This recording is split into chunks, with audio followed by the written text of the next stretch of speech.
In 1957, Chevrolet was the king of American speed. The Corvette was fast, loud, and proud. Ford dealers were tired of losing. Then, in a small workshop, one mechanic tried something almost too simple to believe.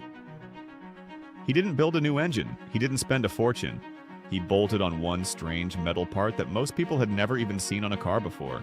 Within weeks, a plain-looking Ford Thunderbird was leaving Corvettes behind on the drag strip. Chevrolet engineers couldn't explain it. Ford dealers couldn't keep it in stock. And almost 70 years later, most car fans still don't know this story ever happened. Stick around, because by the end of this video, you'll know exactly how one easy fix changed American car history forever. Before we start, hit that subscribe button, because we bring you true stories like this every single week. Let's go back to the 1950s.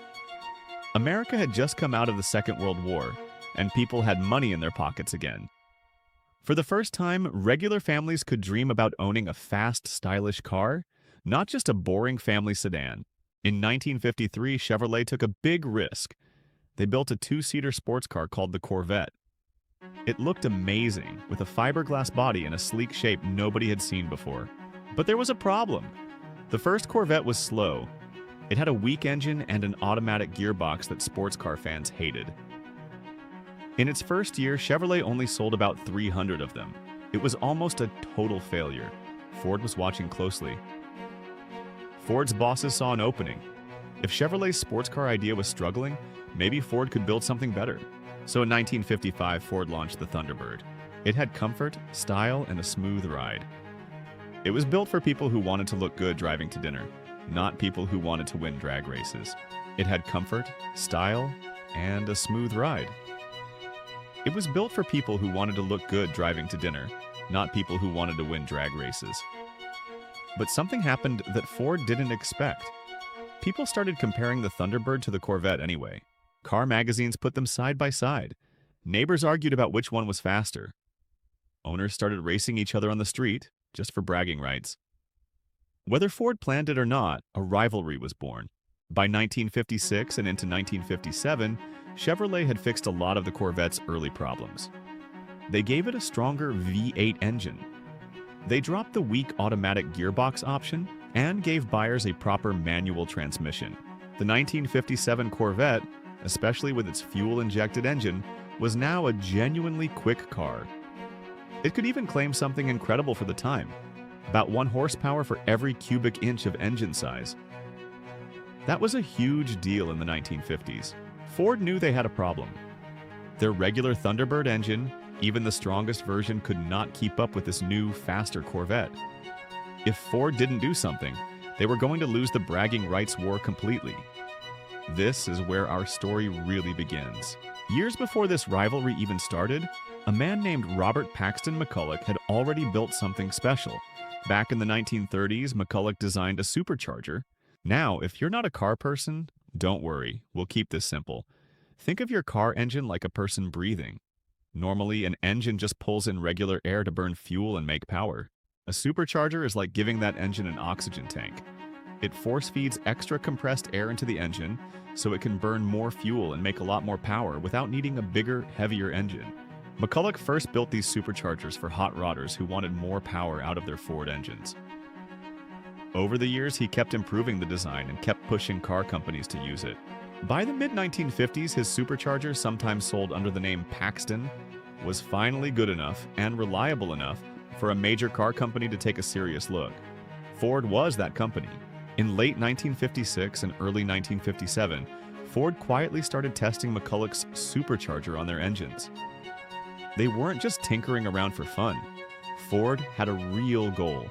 They wanted to prove their cars could compete in serious racing, especially NASCAR, where Ford was getting beaten badly by other brands like Oldsmobile, Pontiac, and yes, Chevrolet. To race in NASCAR, a car company couldn't just build one fast prototype. The rules said you had to actually sell that same technology to regular customers. This is called homologation. So, if Ford wanted to race with a supercharged engine, they had to put that supercharger on cars that ordinary people could walk into a dealership and buy. This rule is the whole reason our story exists. Without it, the supercharged Thunderbird may never have been built for the public at all. So here's where the real fix happened. In January 1957 at Daytona Beach, Florida, Ford brought a small group of specially prepared Thunderbirds to a big speed event. These were not showroom cars. Engineers had stripped out extra weight like the radio, the heater, even the cigarette lighter. They put on skinny black tires and small hubcaps to cut down on weight and wind resistance. And most importantly, under the hood sat that McCulloch supercharger, bolted onto a 312 cubic inch V8 engine. A driver named Harold Mock took one of these supercharged Thunderbirds down the sand at Daytona. He hit a speed of about 138.7 miles per hour. For a factory car in 1957, that number was stunning. It immediately grabbed the attention of racing fans and rival car companies. Here's the part that feels almost too simple to be true. The core idea behind this huge jump in performance wasn't some brand new secret engine. It wasn't years of expensive research. It was one mechanical part, a supercharger, bolted onto an engine that was already sitting in showrooms. Mechanics and engineers working with Ford didn't need to reinvent the whole car. They just needed to help that engine breathe better, and the horsepower numbers jumped dramatically, all the way past 300 horsepower, which was an enormous number for a factory car at that time. After that success at Daytona, Ford decided to offer this supercharged engine to regular customers. It was called the F-Code Thunderbird, named after the letter F that appeared at the start of its engine serial number. Ford also built a small batch of race-focused versions, often nicknamed D/F code cars, which were even more stripped down for competition.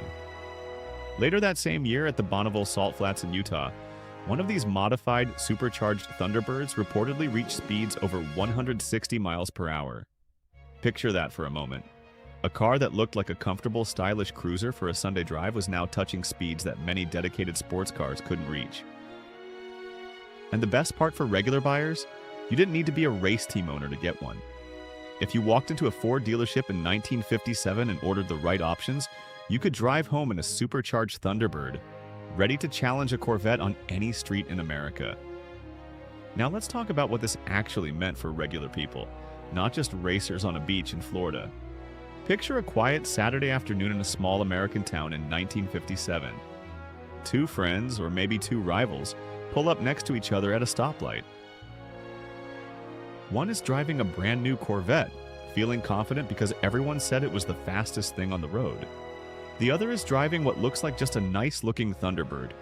Nothing special from the outside. The light turns green. Both drivers stomp on the gas. And to the shock of everyone watching, the Thunderbird pulls ahead. That whining, whistling sound from the supercharger under the hood wasn't just for show. It backed up every bit of noise with real speed. This exact kind of moment played out again and again across the country in 1957.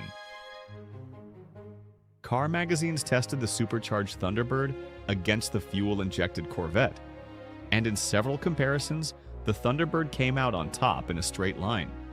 For Corvette owners who had bragged about their car for years, this was hard to accept. It's important to be fair here too. The Corvette still had real strengths. It handled corners better. It felt more like a true sports car, and Chevrolet wasn't standing still either. They kept improving the Corvette in the years that followed. But for that one moment in 1957, on a straight road with both feet on the gas pedal, the once overlooked Thunderbird had genuinely humbled its rival. Only about 205 of these factory supercharged F-Code Thunderbirds were ever built. Some estimates put the total number of D and F supercharged cars combined at around 211. That's an incredibly small number. Many original owners even had their superchargers removed later on because the units could be noisy and sometimes leaked oil. That means genuine, complete examples today are extremely rare and valuable, some selling for well over $200,000 at auction. If this car was so special, why doesn't everybody know about it today? The answer is sadly simple. Ford's own leadership pulled the plug on racing not long after this success. A Ford executive named Robert McNamara believed the company should focus on safety and regular family cars, not racing glory. In 1957, Ford's official involvement in racing was shut down. Without factory racing support, the supercharged Thunderbird's moment in the spotlight faded almost as quickly as it began. By 1958, the two-seater Thunderbird was gone completely. Ford redesigned the car into a bigger four-seater model, aimed at comfort and family use, not speed records. The supercharger option disappeared along with it.